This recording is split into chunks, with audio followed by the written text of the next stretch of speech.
Olá pessoal, tudo bem? Eu sou o professor William Tamashiro, professor de matemática. Nesse vídeo, nós vamos começar a estudar as retas na geometria analítica. E nosso objetivo é tentar analisar um mecanismo que são as equações das retas que vão nos ajudar a verificar por onde essas retas passam e qual é a inclinação que elas têm em relação ao sistema cartesiano. Então vamos começar? Dê uma olhada, pessoal, nas retas que eu coloquei nesse sistema cartesiano, as retas R, S, T e U. Qual delas tem a maior inclinação? Exatamente, a reta U. E qual delas tem a menor inclinação? A reta R. Se vocês algum dia forem projetar uma rampa para cadeirante, para deficiente físico, vocês acham que o valor da inclinação dessa rampa deve ser alto ou baixo? Deve ser baixo. Quanto maior a inclinação dessa rampa, maior a dificuldade para um cadeirante se locomover. Tudo bem? Vamos continuar então.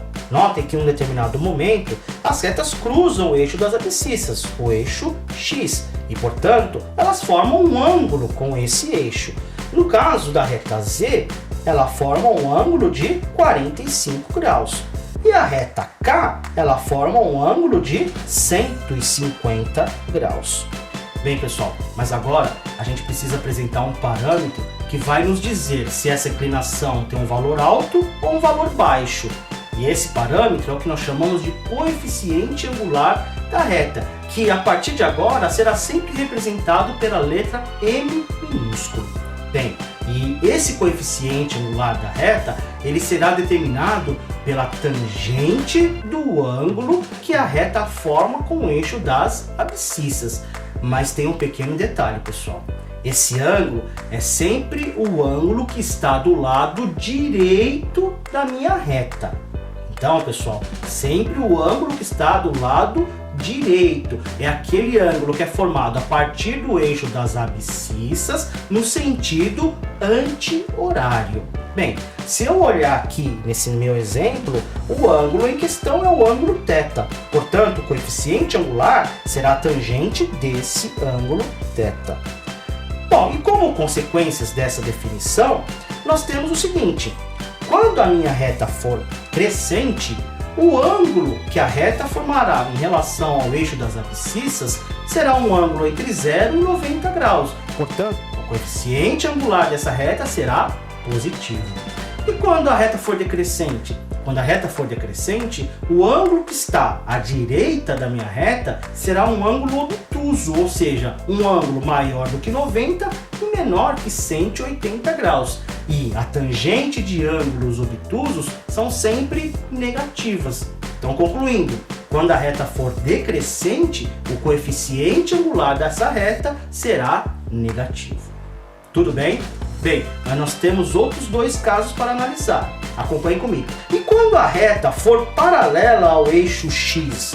Quando a reta for paralela ao eixo X, o ângulo que ela vai formar com o eixo X é zero. Portanto, tangente de zero igual a zero. Então, quando as retas forem paralelas ao eixo X, o coeficiente angular será zero. Mas e quando a reta for perpendicular ao eixo X? Quando a reta for perpendicular ao eixo X, o ângulo formado com o eixo X será de 90 graus. Portanto, o coeficiente angular será tangente de 90. Só que existe tangente de 90 graus? Não existe. Então, pessoal, quando as retas forem perpendiculares ao eixo X, essa reta não possui coeficiente angular. Tudo bem? Bem, pessoal, mas existem algumas situações em que o ângulo que a reta forma com o eixo X não é conhecido. Nesses casos, nós temos outras informações a serem analisadas.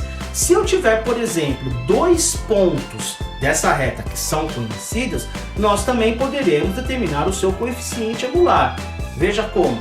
Notem que eu consigo analisar esse triângulo retângulo, em que os catetos são conhecidos.